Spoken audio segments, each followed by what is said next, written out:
pour aller arrêter les chefs des gangs, oui, aller les chasser de leur coin, oui, aller les combattre. Est-ce que vous allez arrêter votre véhicule? Où est-ce qu'il est maintenant? Où est-ce qu'il est? C'est à vous de me dire. Il s'est caché. Donc quand tu parles du « on ne voit rien », ça me dérange beaucoup. Si vous êtes venu en Haïti, la première chose, c'est qu'on attend beaucoup. De patience, mon ami. De patience. Merci, monsieur Jack Obaka, de nous faire l'honneur de répondre à nos questions. On parle pour les dispositions prises par la MSS pour sécuriser la population pendant les fêtes de fin d'année. On va aller très directement. Quelles sont les dispositions qui ont été prises de votre côté pour sécuriser la population? Quand nous connaissons comment est le contexte ou bien la situation où les gangs sont rares quand même.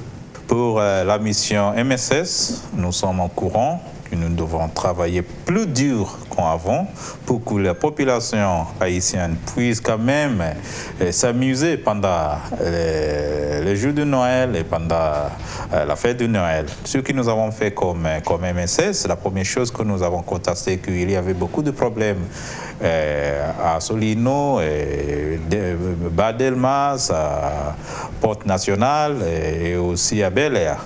Donc nous avons créé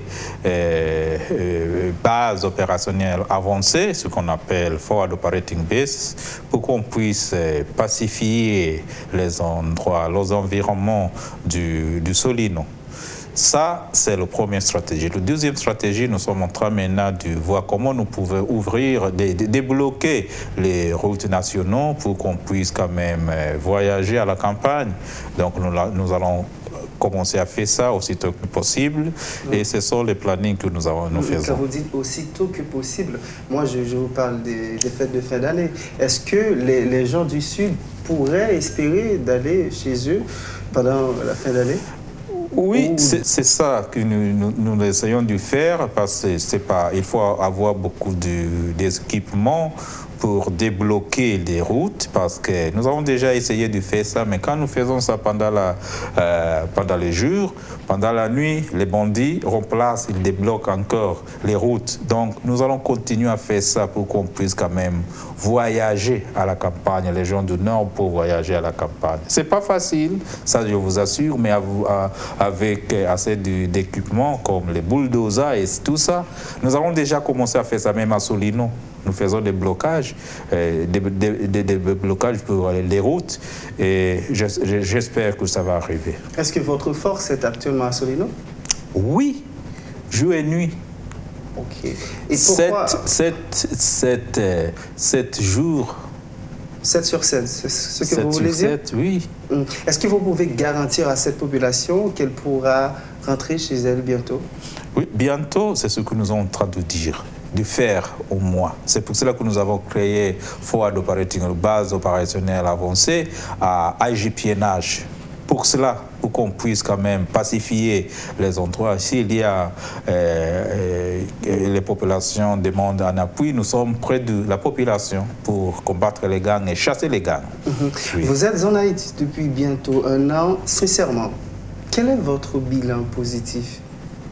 Mon ami, comme nous sommes arrivés ici, je sais que l'aéroport n'était pas ouvert, mais ça ne fonctionne pas. Mais je sais maintenant que l'aéroport, on a fermé l'aéroport. Mais quand nous sommes arrivés ici, ce n'était pas facile même de rentrer à l'aéroport. On est arrivé ici, on a pacifié les environnements de l'aéroport. Il y avait l'augmentation des avions qui décollaient.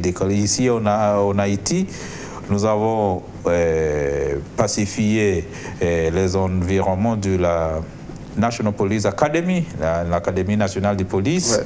Oui, nous sommes là, nous avons créé un base là. Au mois d'octobre, il y avait un très mauvais massacre à Porte-Sondé. À cause de ça, nous sommes allés jusqu'à Porte-Sondé, créer une base là, planifiée avec le commissariat de police à Porte-Sondé. Nous allons lutter contre les gangs. On a chassé les gangs à Lyoncourt. La commissariat à Lyoncourt est ouverte. Petite Rivière, on a ouvert la Petite Rivière, même s'il y avait des massacres quelques jours, je sais, mais nous avons tout fait ça.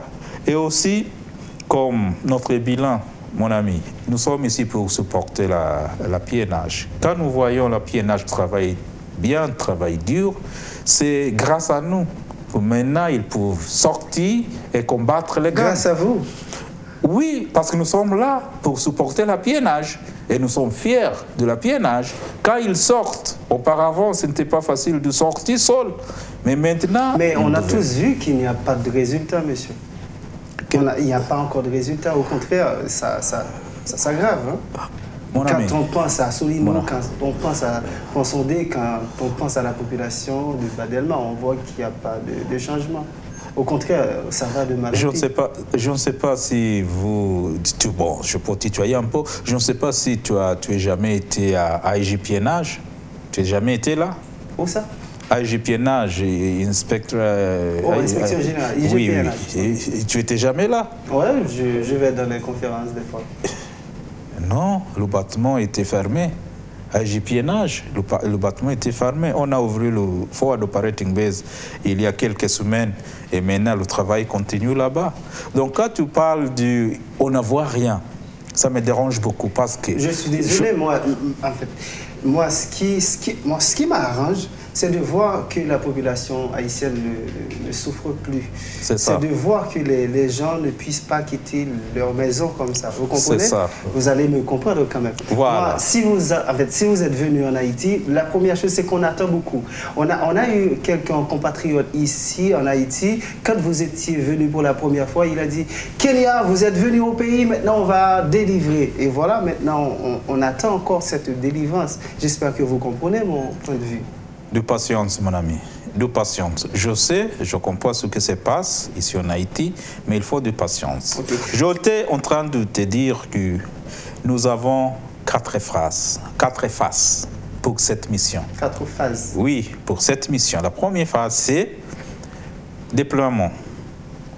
Quand nous sommes arrivés ici au mois de juin, il fallait que nous restions à la base pendant 5 mois sans rien faire, sans sortir, en attendant les matériaux, les équipements, les personnels qui vont arriver des autres pays, jusqu'à ce que le numéro de la mission qui est fixé à 2500 policiers arrive sur le terrain. Quand je parle maintenant, nous ne sommes pas que 430 personnes ou bien policiers à la base au lieu du 2500. Donc vous voyez, je sais que la population haïtienne avait beaucoup d'espoir. Ils ont encore beaucoup d'espoir. Mais il faut se patienter un peu. Je sais ce qui se passe. Maintenant, nous commençons des opérations décisives pour aller arrêter les chefs des gangs. Oui, aller les chasser de leur coin. Oui, aller les combattre. Alors, déplacer. Sur ce, j'ai une question, sincèrement. Est-ce que vous allez arrêter Barbecue? Où est-ce qu'il est maintenant? Où est-ce qu'il est? C'est à vous de me dire. Il s'est caché. Où est-ce qu'il est? Nous cherchons Barbecue là où il est. Il s'est caché. Ok. Oui, oui. Merci. Et la dernière question que j'ai pour vous, avez-vous l'impression que vous êtes utile en Haïti? C'est une question, c'est une réponse que tu dois me dire. Pour moi, nous sommes ici pour la population haïtienne. C'est grâce à nous, c'est grâce à la mission MSS que les choses se passent comme il se passe ici. Mon ami, je vous assure, la mission est très importante d'être ici en Haïti. C'est pour cela que nous sommes ici pour supporter la PNH. Je vous dis merci d'avoir répondu à mes questions et vous avez dit qu'il y a des décisions qui sont prises pour sécuriser la population pendant la fin d'année.